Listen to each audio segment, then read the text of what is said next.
Hi, it's Hallie Crawford with HallieCrawford.com. So today we're talking about career transition and specifically your job search. Do gaps in your resume matter anymore? I was talking to a client in Idaho last week who's not happy with her career path. She's looking for another job that is a better fit for her, and actually a completely different industry that's a better fit for her. And she was saying after this interview that she's noticed that employers are not as concerned as they used to be about gaps in people's resumes.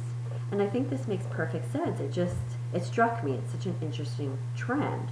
And when I spoke to another client who's in HR, she said, yes, from an HR perspective, a lot of really good people with tons of great experience have been laid off. It's just because of this great recession, the tough economic times.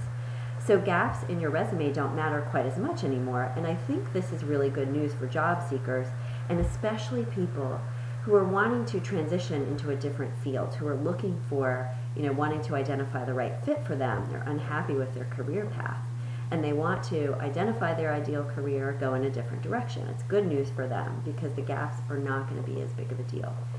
But at the same time, I have a word of caution. I think we still have to be careful of this because remember why employers were concerned about this in the first place. They didn't want to hire somebody who is a job hopper.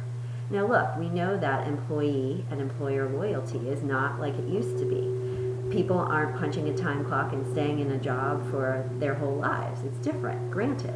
But at the same time, an employer is not going to want to hire you if they think that you're going to leave in 6 months to a year. That's a waste of their time and investment, right? So on the one hand, I think there's good news, but on the other, I think we have to still be cautious of this. Be sure that you don't look like a job hopper.